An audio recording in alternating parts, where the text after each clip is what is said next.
안녕하세요. 저는 사이람 분석 컨설턴트 서정민 과장이라고 하고요.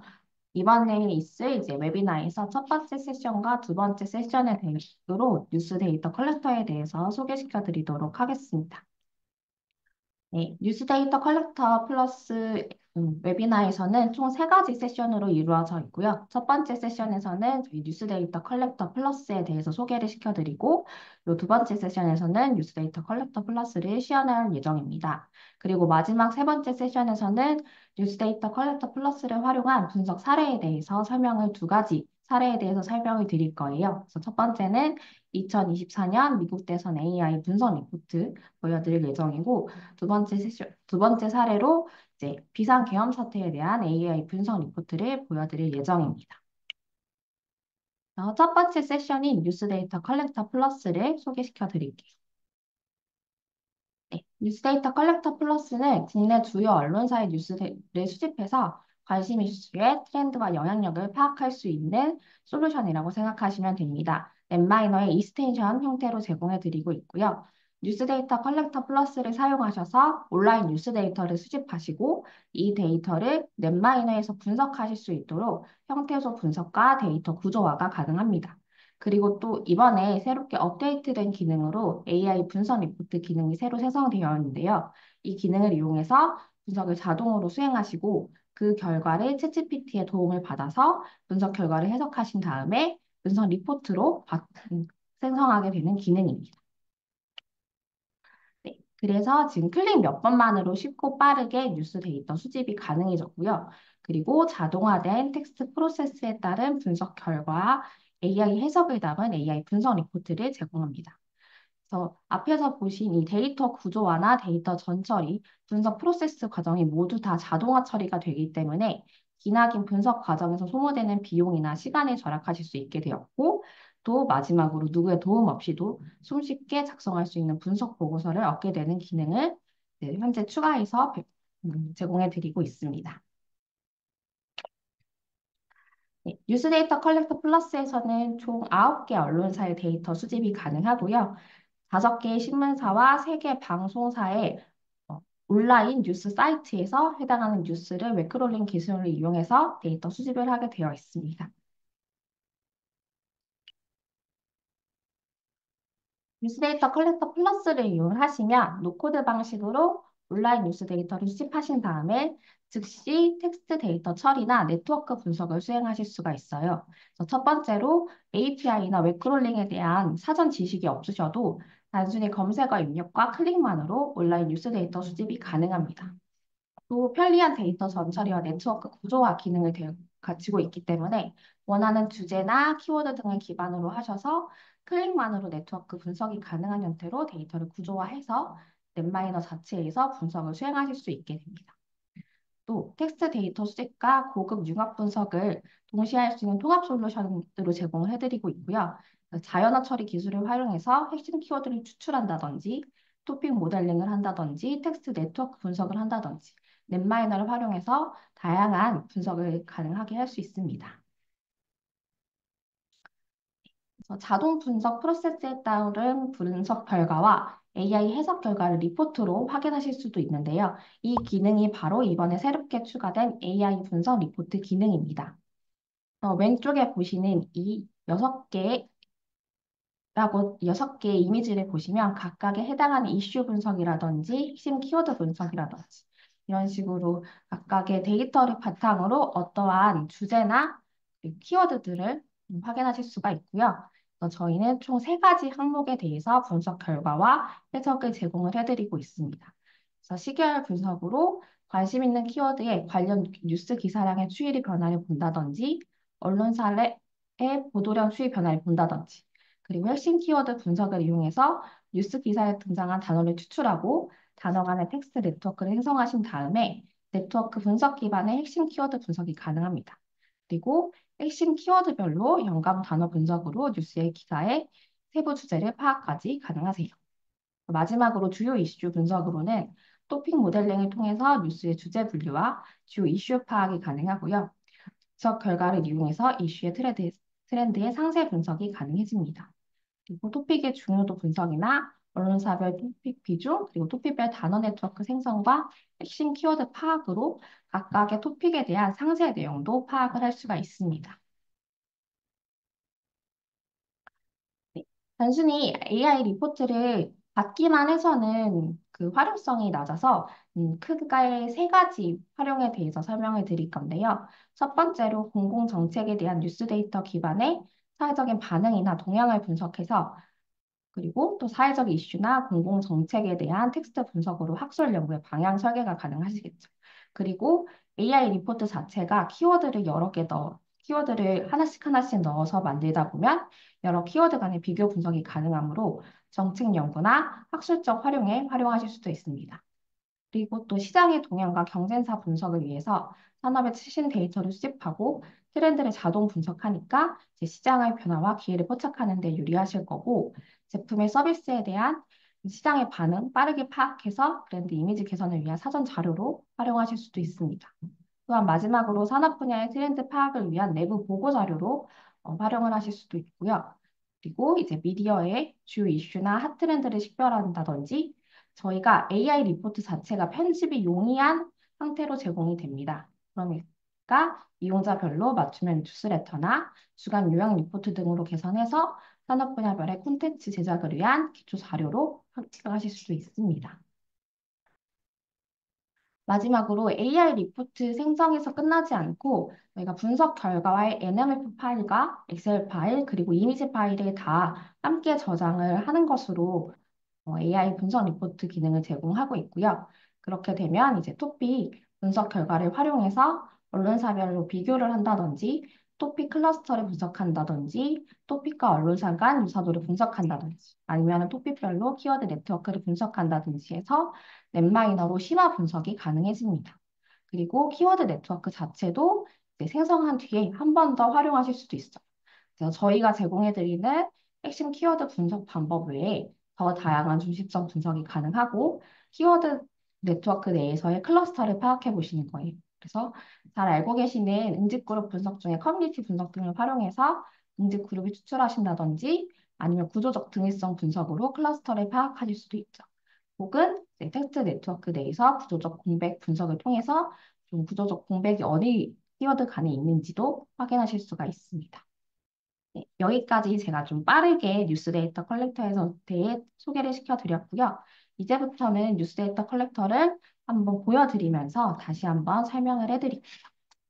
그래서 두 번째 세션인 뉴스 데이터 컬렉터 플러스 시연으로 넘어가도록 하겠습니다.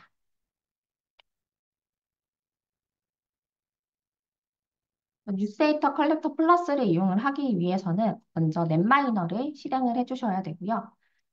넷마이너에 상단에 보시는 이 익스텐션 메뉴에 뉴스 데이터 컬렉터 플러스를 클릭해 주시면 됩니다. 지금은 제가 미리 띄워놓은 상태라 바로 열어보도록 하겠습니다. 이렇게 뉴스 데이터 컬렉터 플러스 화면이 보이실 거고요. 이전에 저희 익스텐션을 사용하셨거나 뉴스 데이터 컬렉터를 사용하신 분들은 좀 익숙하신 화면인데 아주 조금 달라지신 걸 확인하실 수가 있어요. 왼쪽에는 데이터에 대한 관리 기능을 하는 데이터 매니지먼트 영역이고요.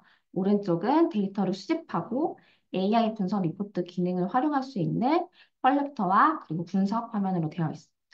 마지막으로 데이터가 수집되면 이 화면에서 뷰창을 통해 수집된 데이터를 확인하실 수도 있어요. 그래서 우선은 먼저 이제 뉴스 데이터를 수집하는 이 기능들에 대해서 간략하게 설명을 드릴게요. 첫 번째로는 뉴스 채널을 선택합니다. 그래서 각각의 언론사별로 선택을 하실 수도 있고요. 아니면 전체 언론사를 클릭해서 언론사를 한 번에 언론사 데이터를 수집하실 수도 있습니다.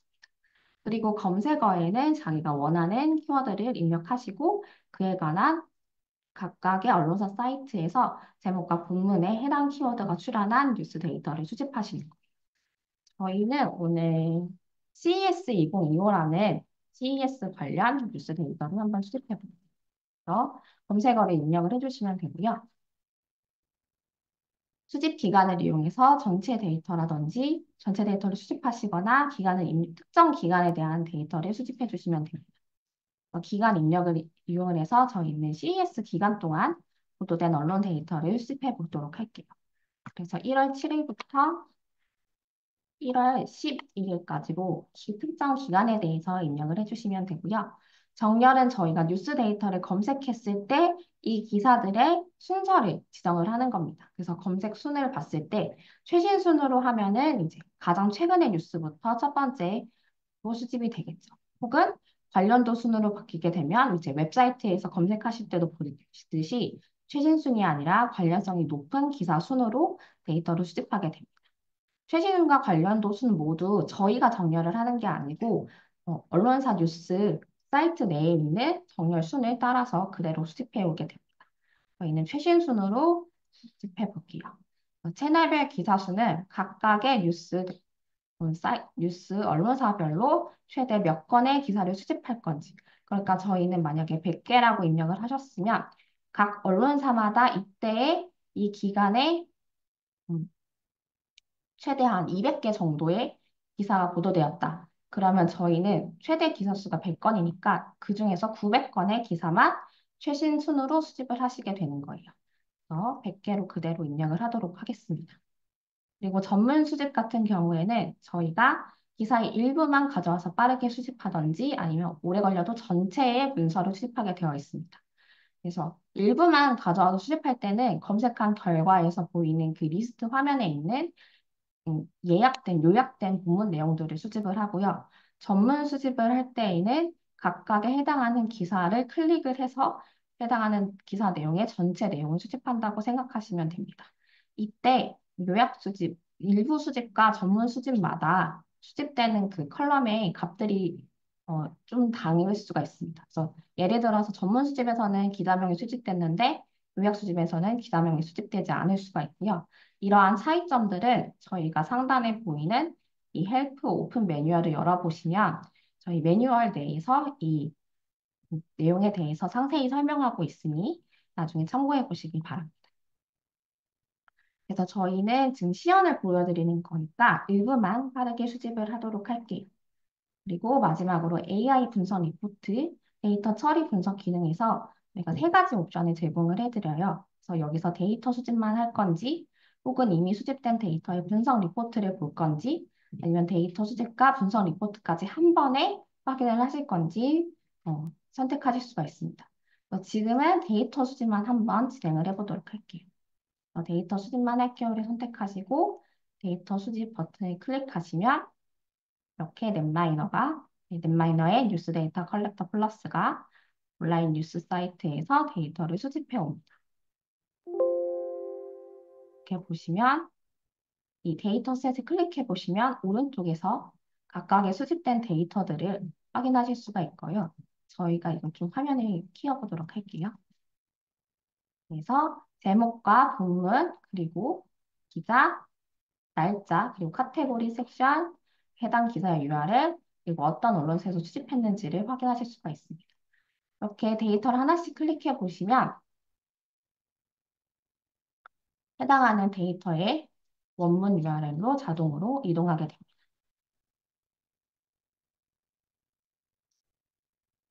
이렇게 확인하실 수가 있고요.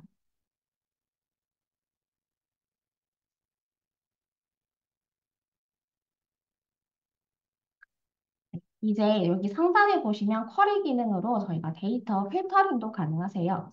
쿼리 연산자를 입력을 하시면 원하시는 데이터의 기준의 쿼리 문에 따라서 데이터를 추출하실 수도 있습니다. 저희가 지금 특정 기간에 대해서 수집을 했죠. 7일부터 11일까지의 데이터를 수집을 했는데 지금 한겨레 언론사 같은 경우에는 검색을 했을 때 사용자가 설정한 그 시작일보다 하루 전에 데이터부터 수집이 되어 오도록 되어 있습니다. 그래서 해당하는 6일에 있는 데이터를 한번 제외해 보도록 할게요. 그래서 연산자를 입력을 해주시고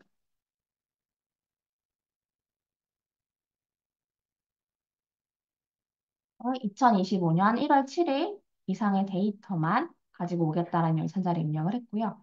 어플라이 버튼을 클릭하시면 총 438개의 뉴스에서 445개로 줄어든 걸 확인하실 수가 있습니다. 여기서 세이브 버튼을 클릭하시면 데이터가 새롭게 저장됩니다.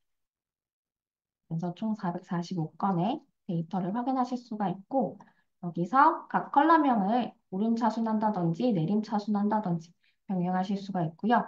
오름차순으로 봤을 때 지금 1월 7일 데이터부터 들어온 걸 확인할 수가 있죠. 여기까지 데이터 수집에 대해서 설명을 잠깐 드렸고요. 이외에 이 데이터를 저장한 때에는 세이브, 저장한 뉴스 데이터 컬렉터 파일을 불러오실 때는 오픈, 혹은 두 데이터를 병합하고자 하신다면 머지, 뭐 리네임이나 딜리트 같은 기능이 가능합니다. 그리고 이 데이터를 넷마이너로 옮기실 때에는 반드시 프리프로세스라는 전처리 단계를 거치게 돼요. 그래서 이때 텍스트 분석을 할 형태소 분석 처리가 여기서 이루어지게 됩니다. 첫 번째로 타겟 데이터에서 내가 텍스트 단어를 추출할 대상을 선택하면 되고요. 타이틀인지 아니면 본문인지, 타이틀과 본문, 컨텐츠의 모두에서 추출할 것인지 결정을 해주시면 되고, 저희는 지금 우선 타이틀에서만 한번 추출해 보도록 할게요. 타이틀에 추출을 해보시고, 이제 국내 언론사의 데이터니까 코리안이라고 적어주시면 되고, 명사용말. 그리고 오른쪽에 보이는 이 딕셔너리에서는 사용자 사전을 설정하실 수가 있습니다. 스타트 버튼을 누르시면 뒤에 있는 넷마이너를 이용을 해서 형태소 분석 처리가 진행되게 됩니다. 지금 딱 맞는데 이제 뒤에 있는 넷마이너가 이용해서 형태소 분석이 진행이 됐고요. 이렇게 프리 프로세스가 완료된 데이터여야 뒤에 있는 넷마이너로 보내실 수가 있어요. 그래서 import into 넷마이너를 누르시면 뒤에 보시는 바와 같이 데이터를 이렇게 보내게 됩니다. 그러면 뒤에 넷마이너를 확인해 보시면 저희 그 제목에서 추출한 단어들이 있고요.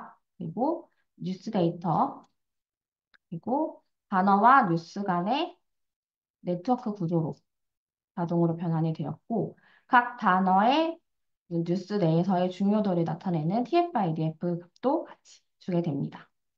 이때 지금 보시는 이 컨텐츠에서는 저희가 아까 요약 수집이라고 말씀을 드렸죠. 요약 수집에 대한 내용이 들어오기도 하고 전문 수집을 하면 전문 수집에 대한 내용이 들어와야 하는데 저희가 뉴스 기사마다 각각의 저작권이 있기 때문에 넷마이너 내부에서는 이 컨텐츠에는 최대 200자만 저장이 가능한 점 반드시 유의해 주시기 바랍니다. 네, 여기까지 데이터를 수집하고 전처리해서 넷마이너로 보내는 과정에 대해서 설명을 드렸고요.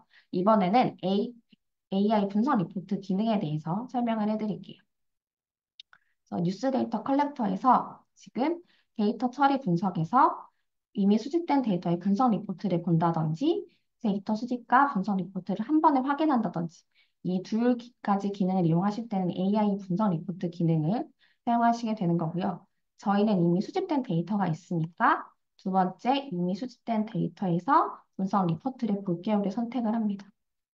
근데 이 AI 분석 리포트 기능을 사용하실 때는 반드시 사용자의 PC에 엑셀과 PPT, 파워포인트가 설치가 되어 있어야 해요. 저희가 PPT 형태로 리포트를 생성하기 때문이고요.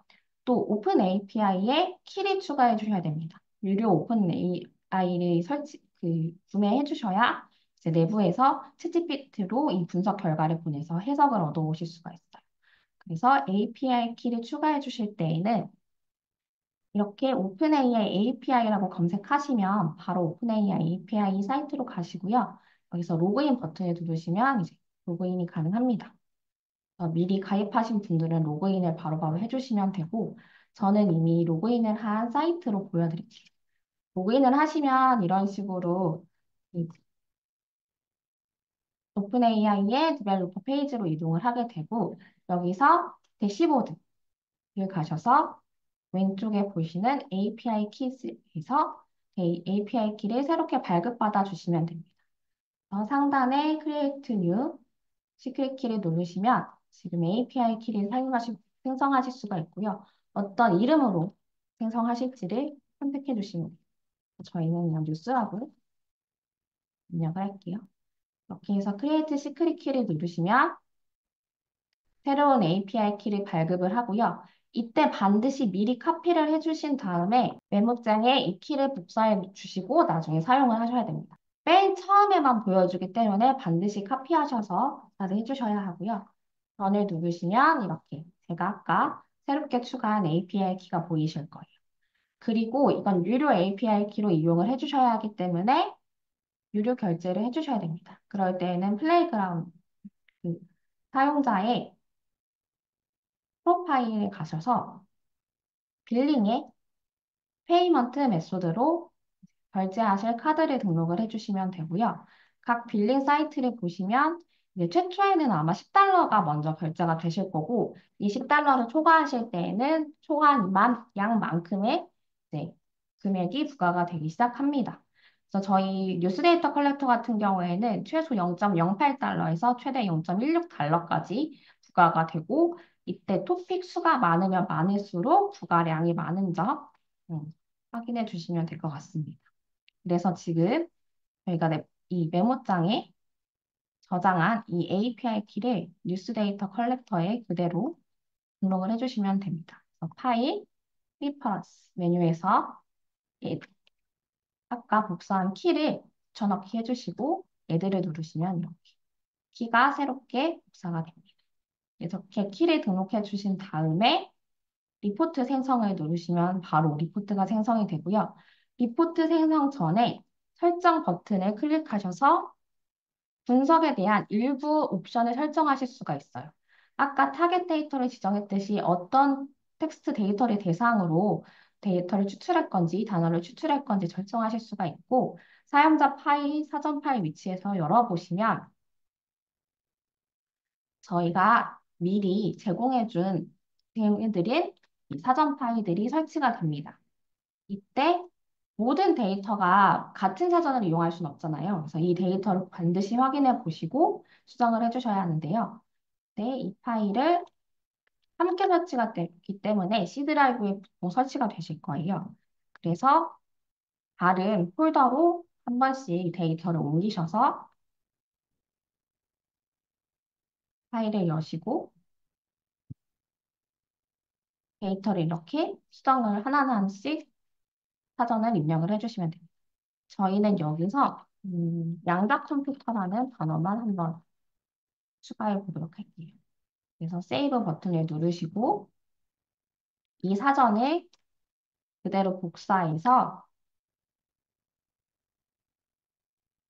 아까 열렸던 그 사전 파일 위치에 붙여넣기를 해주시면 됩니다. 그래서 덮어 쓰시면 되고 아까 C드라이브에 저장이 된다고 말씀드렸죠. 그래서 관리자 권한으로 덮어 씌워주셔야 해요. 그러면 지금 저희는 이 경로에 설정된 사전 파일을 이용을 해서 텍스트 처리가 진행이 될 예정입니다. 그래서 일반 단어 삭제 기준은 저희 각각의 단어별로 계산된 TF-IDF의 평균값을 이용을 할 거고요. 전체 단어를 기준으로 평균 TF-IDF 값이 사용자가 입력한 2% 미만에 있는 단어들은 삭제하고 관용적인 표현들을 삭제해서 텍스트 네트워크, 즉 키워드 네트워크를 구성하게 됩니다. 그래서 이거는 하위 0.5%의 단어를 삭제한다는 의미예요. 평균 TF-IDF의 하위 0.5%. 그리고 단어 간의 링크 방향을 설정하실 수가 있고요. 이제 단어 간의 거리 방식으로 링크를 설정하기 때문에 방향이 있고 없고가 설정이 가능합니다. 그리고 최소 동시 등장 빈도는 두 개의 단어가 함께 최소 몇 번 등장을 했는지 그 관계만 남길 건지 설정해 주시는 거고 시계열 분석 단위는 일간, 월간, 연간으로 분석하실 수가 있습니다.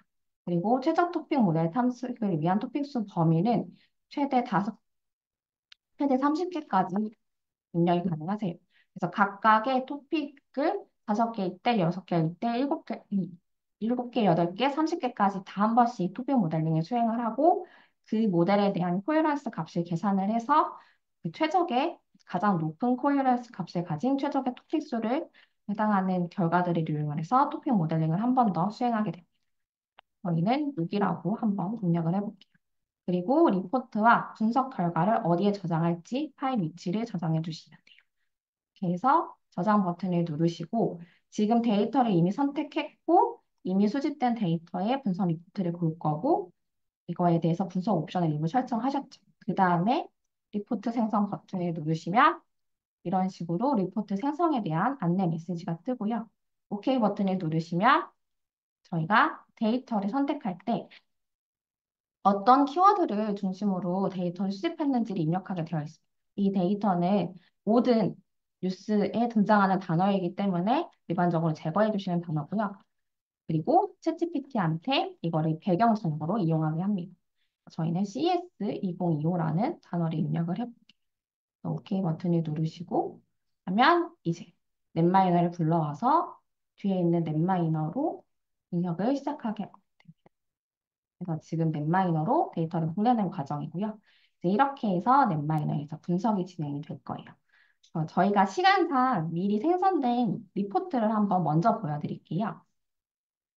보시면 이렇게 리포트가 나올 거고, 이렇게 시계열 분석이나 아니면 언론사별 언급량 변화, 그리고 키워드 네트워크에 대한 중심성 분석, 토픽 모델링 분석들에 대한 결과를 제공을 해드리고 있습니다. 이 부 파트는 이제 뒤에 있는 분석 사례에서 조금 더 자세히 살펴볼게요. 그리고 아까 보여드리지 못한 한 번에 데이터 수집부터 가능한 화면이고요. 지금 제가 다른 원격 PC에 접속한 상태인데 이때에는 단순히 검색어 조건만 입력을 하시고 바로 리포트 생성 버튼을 누르시면 이렇게 리포트 생성이 시작되기 시작합니다. 이렇게 생성되는 지금 현재 만들어지고 있는 리포트들은 제가 이따 Q&A 시작 전에 다시 한번 보여드리도록 할게요. 지금 뒤에 있는 리포트들이 생성이 되고 있고요. 여기까지 뉴스 데이터 컬렉터에 대해서 분석에 대해서 한번 시연을 보여드렸습니다. 그래서 지금부터는 어떻게 이 분석 AI 리포트들을 활용할지 한번 분석 사례에 대해서 공유를 해드리도록 할게요. 그래서 뒤에 있는 분석 사례 발표는 다른 컨설턴트 분께서 해주실 예정이라서요. 잠시 화면 바꿔서 진행하도록 하겠습니다. 네, 안녕하십니까. 뉴스데이터 컬렉터 플러스 활용 사례를 소개하게 된 사이람의 남윤종 연구원입니다. 이번 시간에는 뉴스데이터 컬렉터 플러스를 활용한 두 가지 주요 사례를 소개해 드리겠습니다. 오늘 소개할 두 가지 주요 사례는 미국 대선과 비상계엄에 대한 활용 사례입니다. 이를 통해서 뉴스데이터 컬렉터 플러스의 실질적인 적용 방식을 자세히 살펴보도록 하겠습니다. 네, 지난 11월 5일 미국에서는 60번째 대통령 선거가 치러졌습니다. 이와 관련하여 국내 언론이 미국 대통령 선거에 얼마나 관심을 기울였는지, 그리고 대선 결과 발표 전후에 각 후보에 대한 보도 경향이 어떻게 변화했는지 확인하도록 하겠습니다. 네, 분석 절차는 다음과 같습니다. 뉴스데이터 컬렉터 플러스로 해리스, 트럼프 관련 국내 뉴스 기사 데이터를 각각 수집한 다음 사용자 사전을 적용하고 관용적인 단어 제거를 위해 단어의 평균 TF-IDF 값이 하위 0.5% 미만인 단어를 제외했습니다. 단어 간 링크 방향은 방향 없음으로 설정을 했고 두 단어가 최소 2회 이상 함께 등장한 관계만 추출하여 데이터 전처리 및 키워드 네트워크 형성을 완료했습니다. 분석 방법으로는 첫째, 일간 단위로 한 시계열 빈도 분석을 통해 보도량의 변화를 파악했습니다. 둘째, 빈도수와 중심성 종류별 핵심 키워드 분석을 실시하여 주요 이슈를 도출했습니다. 셋째, 코헤어런스 CV 값이 1에 가까운 가장 큰 값을 기준으로 최적 토픽 수를 산정하여 심층적인 이슈 분석을 진행하였습니다. 분석에 사용된 데이터는 KBS, MBC, SBS, 한겨레, 경향신문, 한국일보, 조선일보, 중앙일보, 동아일보 총 9개의 국내 언론사에서 수집되었습니다. 검색 기간은 대선 결과 발표 전후인 11월 1일부터 11월 11일까지 총 열흘간으로 설정했습니다. 검색 키워드는 두 후보의 이름인 트럼프, 해리스를 사용하여 관련 국내 기사를 수집했습니다. 수집된 기사 수는 해리스 후보 관련 기사 1253건이고 트럼프 후보 관련 기사는 3023건이었습니다. 네, 다음은 언론사별 언급량 변화 결과입니다.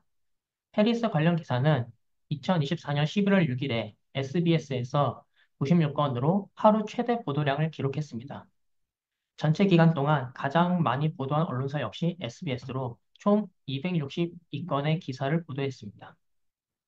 트럼프 관련 기사는 2024년 11월 7일에 KBS에서 140건으로 하루 최대 보도량을 기록했습니다. 전체 기간 동안 가장 많이 보도한 언론사 역시 KBS로 총 554건의 기사를 보도했습니다. 해리스 관련 기사와 트럼프 관련 기사의 피크점은 모두 대선 결과가 발표된 이후에 기록했습니다. 이때 해리스 후보는 현지 시각 기준으로 결과를 보도한 기사에서 피크점이 나타났고, 트럼프 후보는 한국 시간 기준으로 보도된 기사에서 피크점이 나타났습니다.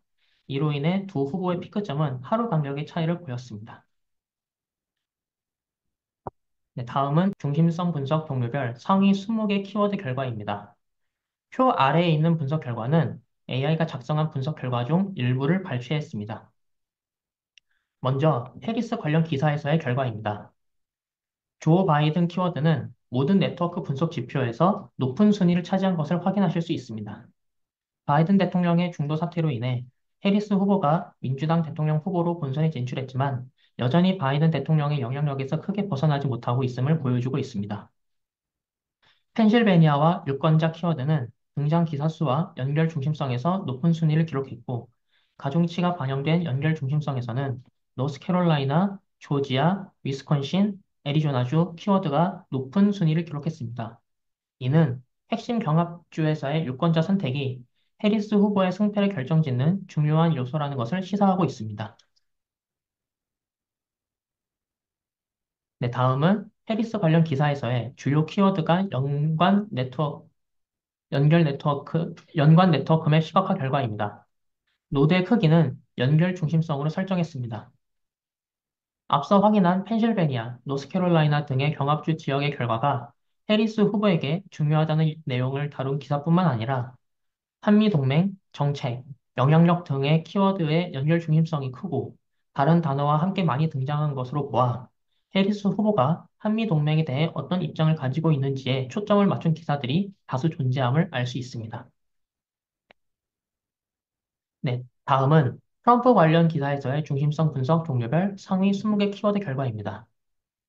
등장 기사 수에서 우려, 경합주 키워드가 높은 순위를 차지하였고, 이는 해리스 후보와 마찬가지로 경합주에서의 결과가 트럼프 후보의 당선에 매우 중요하다는 것을 의미합니다. 그리고 트럼프 후보가 당선이 될 경우 대한민국에 미칠 영향에 대해 우려를 표하는 여론이 있다는 것을 확인할 수 있었습니다.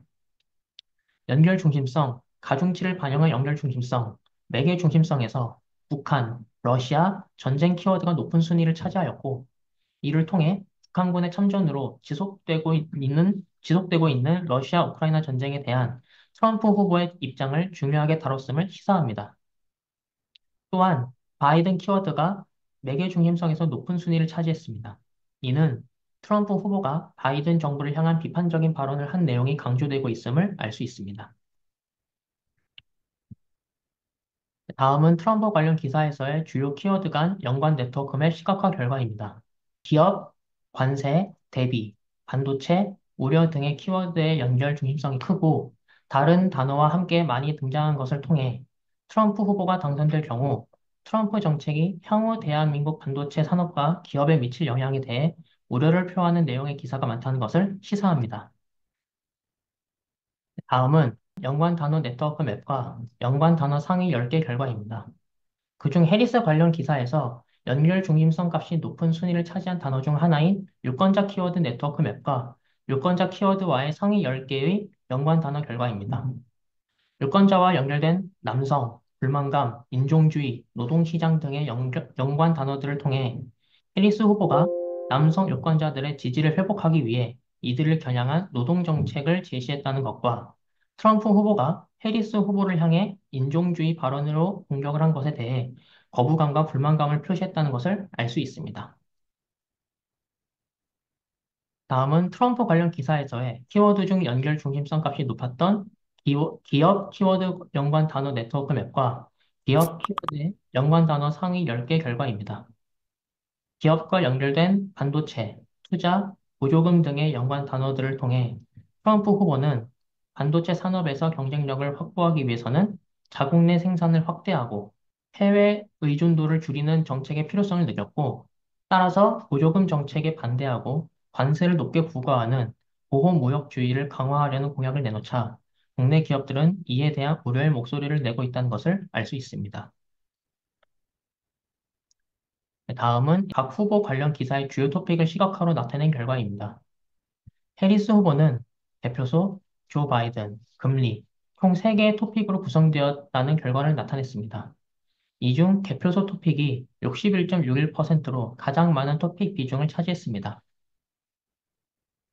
결론적으로 해리스 트럼프 관련 뉴스에서 공통적으로 관심을 가진 주제는 개표소, 대표처럼 향후 미국 대통령은 누가 될 것인가에 대한 예측 및 개표 현황과 금리, 관세처럼 미국 대선 결과에 따른 향후 미국의 관세 정책의 변화 및 국내 기업의 대처 방안과 같은 경제 및 산업 동향이었습니다. 다만 해리스 기사에서는 조 바이든처럼 선거에 영향을 주는 인물과 관련된 기사들이 있었던 반면 트럼프 기사에서는 북한처럼 향후 미국과의 외교 관계 및 외교 정책에 영향을 미칠 수 있는 기사들이 있었습니다.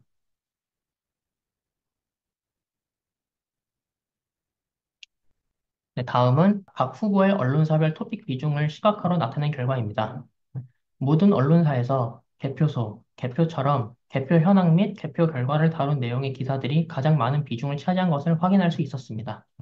다만 트럼프 관련 기사에서는 상대적으로 해리스 관련 기사보다 개표 토픽에 편중되지 않고 3가지 토픽 모두 골고루 분포된 것을 알 수 있었습니다. 네, 다음은 123 비상계엄 사태 사례를 소개하도록 하겠습니다. 지난 12월 3일 윤석열 대통령이 비상계엄을 선포했었습니다. 이와 관련하여 국내 언론의 정치적 성향에 따른 비상계엄에 대한 보도 경향이 어떤 차이를 보였는지를 확인하도록 하겠습니다. 분석 절차는 다음과 같습니다. 뉴스데이터 컬렉터 플러스로 계엄 관련 국내 뉴스 기사 데이터를 수집했습니다. 이때 진보 성향 언론으로는 한겨레, 경향, 한국일보로 지정했고 보수 성향 언론은 조선일보, 중앙일보, 동아일보로 지정하여 각각 수집했습니다. 그 다음 사용자 사전을 적용하고 관용적인 단어 제거를 위해 단어의 평균 TF-IDF 값이 하위 0.5% 미만의 단어를 제외했습니다. 단어 간 링크 방향은 방향 없음으로 설정을 했고 두 단어가 최소 2회 이상 함께 등장한 관계만을 추출하여 데이터 전처리 및 키워드 네트워크 형성을 완료했습니다. 분석 방법으로는 첫째, 일간 단위로 한 시결 빈도 분석을 통해 보도량의 변화를 파악했습니다. 둘째, 빈도수와 중심성 종류별 핵심 키워드 분석을 실시하여 주요 이슈를 도출했습니다. 셋째, 코어런스 CV 값이 1에 가까운 가장 큰 값을 기준으로 최적 토픽 수를 산정하여 심층적인 이슈 분석을 진행하였습니다. 분석에 사용된 데이터는 한겨레, 경향신문, 한국일보, 조선일보, 중앙일보, 동아일보 총 6개의 국내 언론사에서 수집되었습니다. 검색 기간은 비상계엄 선포한 12월 3일부터 12월 9일까지 총 6일간으로 설정했습니다. 검색 키워드는 계엄을 사용하여 관련 국내 기사를 수집했습니다.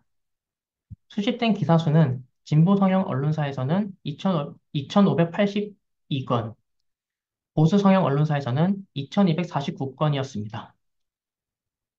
다음은 언론사별 언급량 변화를 시각화로 나타낸 결과입니다. 진보 보수 언론 모두 비상계엄이 선포된 다음 날인 12월 4일의 보도가 가장 많았습니다.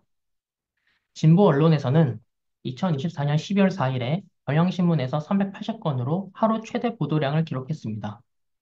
전체 기간 동안 이슈에 관해 가장 많이 보도한 언론사 역시 경향신문으로 1,058건을 보도했습니다. 보수 언론에서는 2024년 12월 4일에 조선일보에서 278건으로 하루 최대 보도량을 기록했습니다. 전체 기간 동안 이슈에 관해 가장 많이 보도한 언론사는 조선일보로 835건을 보도했습니다.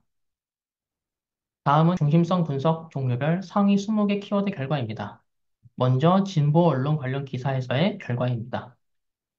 대통령실, 검찰청 키워드는 모든 네트워크 분석 지표에서 높은 순위를 차지했습니다. 비상계엄 선포에 대한 대통령실의 입장과 이에 대한 검찰이 관련자 및 가담자를 수사하고 있음을 보여주고 있습니다. 불법 행위와 선언은 등장 기사 수에서 높은 순위를 기록했고 대통령의 비상계엄 선포는 명백한 불법 행위라는 것을 중요하게 다루고 있습니다. 다음은 진보 언론에서의 주요 키워드 간 연관 네트워크 맵 시각화 결과입니다. 노드의 크기는 연결 중심성으로 설정했습니다.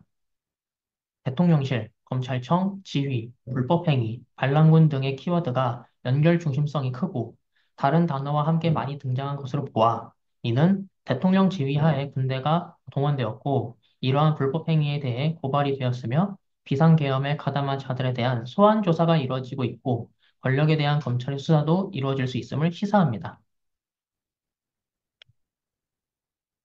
이번에는 보수 언론 관련 기사에서의 결과입니다.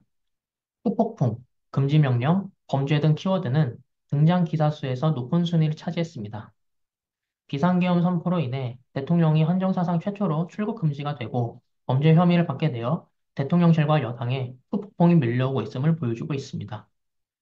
금융, 법원, 고발은 연결 중심성에서 높은 점수를 기록했습니다. 비상계엄 선포가 금융시장에 미칠 영향이 상당하다는 것과 비상계엄을 선포한 대통령을 법원에 고발했다는 것을 알 수 있습니다. 가중치가 반영된 연결 중심성에서는 행정안전부, 국무총리, 한독수가 두드러졌으며 비상계엄 선언 및 해제 이후의 상황을 여러 정부 관계자들과 논의하고 있음을 알 수 있습니다. 다음은 보수 언론에서의 주요 키워드 간 연관 네트워크 맵 시각화 결과입니다.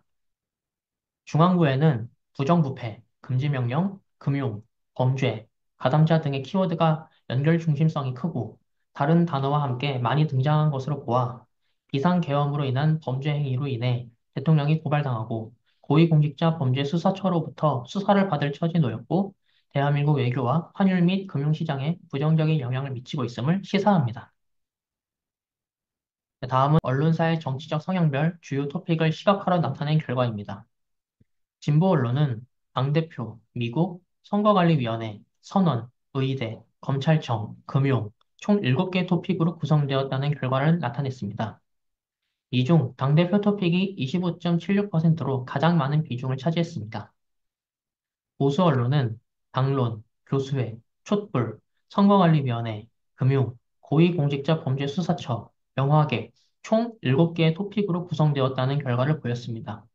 이 중 당론 토픽이 26.86%로 가장 많은 비중을 차지했습니다. 진보 보수 언론 공통적으로 선거관리위원회 토픽에는 비상계엄을 선포한 이유 중 하나로 부정선거에 대한 의혹을 해소하기 위해 선거관리위원회에 계엄군을 투입 지시했다는 기사들이 있었습니다.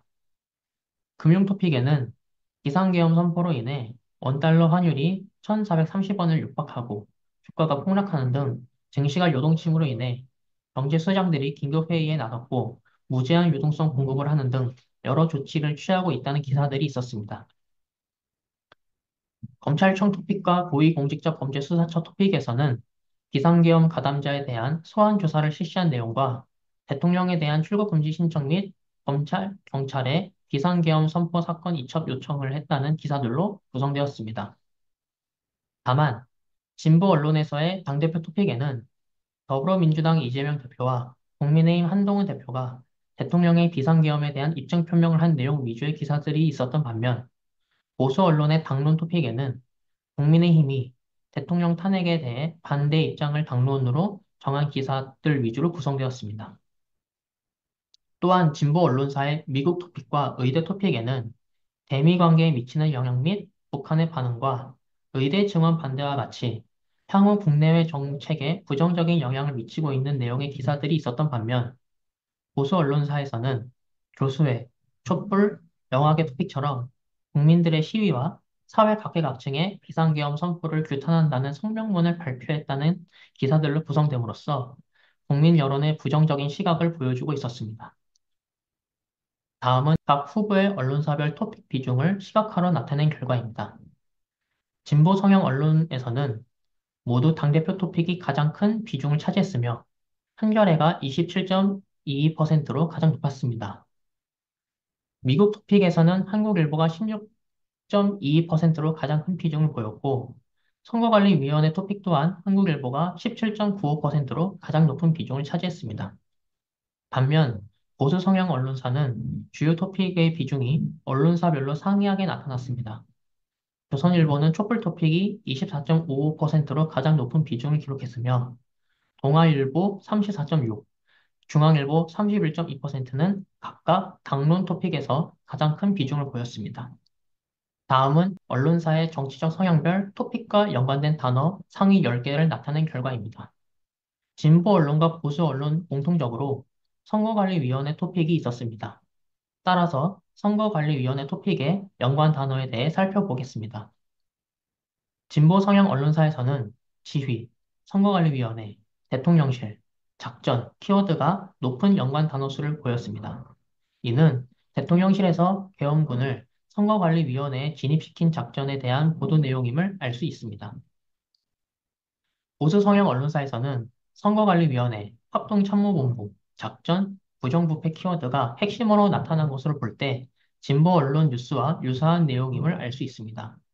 한편 보수 언론 뉴스에서 부각된 유튜버 키워드에 대해 AI는 미디어적 요소가 계엄 담화에 영향을 미치고 있음을 나타낸다고 해석했습니다. 다음은 언론사 정치 성향별 토픽의 키워드 네트워크 맵을 나타낸 결과입니다. 노드의 크기는 단어의 빈도수입니다. 마찬가지로 선거관리위원회 토픽 키워드 네트워크 맵 결과에 대해 살펴보겠습니다. 진보 성향 언론사의 선거관리위원회 토픽에서는 지휘, 대통령실, 작전 키워드 등을 통해 대통령실에서 계엄군을 선거관리위원회에 진입시킨 작전을 지시했고, 그로 인해 수사기관으로부터 가담자들이 조사를 받고 있음을 알 수 있습니다. 또한 민주당 소속 정치인들의 이름이 많이 나왔고, 이를 통해 진보 성향 언론사에서는 비상계엄에 대한 민주당 정치인들의 발언을 주로 다뤘다는 것도 알 수 있습니다. 보수 성향 언론사의 선거관리위원회 토픽에서는 부정부패, 범죄, 작전 키워드 등을 통해 진보 성향 언론사와 마찬가지로 대통령실에서 계엄군을 선거관리위원회에 진입시킨 작전을 지시했고, 그로 인해 수사기관으로부터 가담자들이 조사를 받고 있음을 알 수 있습니다. 반면에 유튜버, 소셜 네트워크 서비스, 유튜브 채널 등의 키워드를 통해 부정선거 의혹을 제기한 SNS, 유튜브 채널이 비상계엄 및 선포에 영향을 미쳤다고 할 수 있습니다. 네, 지금까지 분석 사례 발표 내용이었습니다. 이번에는 AI 분석 리포트가 생성된 결과물을 직접 확인해 보도록 하겠습니다. 아까 보여드린 CS2025에 대한 키워드 검색을 통해서 데이터를 추집하고 리포트를 생성한 PPT이고요. 처음에는 데이터 개요에 대해서 간략하게 요약을 하고, 두 번째는 언급량 변화, 그리고 언론사별 언급량 변화를 비교합니다. 또 키워드 네트워크를 생성한 다음에 이렇게 데이터를 워드 클라우드 형식이나 키워드 간 연관 네트워크 맵으로 보여주고, 어떤 데이터가 등장 기사 수나 연결 중심성이 높은지 챗GPT가 확인을 하고, 이에 대해서 해석한 내용들을 하나하나씩 코멘트를 달아주고 있고요. 지금 보시는 것 같이 엔비디아가 이렇게 분리되어 있잖아요. 그러니까 기본 사전 외에 본인 직접 연구자께서 데이터를 좀 보신 다음에 사전에 추가하시는 걸 권장드립니다. 그래서 중심성 분석에 대한 결과를 제공을 하고, 각 중심성 분석 결과의 상위 3개 단어에 대한 연관 단어 네트워크 맵을 보여주기도 합니다. 그리고 아까 사례 발표에서도 보신 그 주요 토픽에 대한 시각화 결과와 토픽과 키워드 네트워크 맵, 그리고 시기별로 각 토픽의 비중 변화를 보실 수가 있고요. 언론사별 토픽 비중과 네, 토픽별 키워드 네트워크 맵을 토픽별로 다 생성을 해서 이에 대한 연관 단어도 확인하실 수가 있고, 이에 대해 이 챗GPT가 해석한 결과를 확인하실 수도 있습니다. 각각의 토픽 명칭은 각 토픽별로 확률이 가장 높은 단어를 퍼스트 토픽에 이제 퍼스트 키워드를 이용을 해서 토픽명에 대한 명칭을 지었게 되어 있습니다.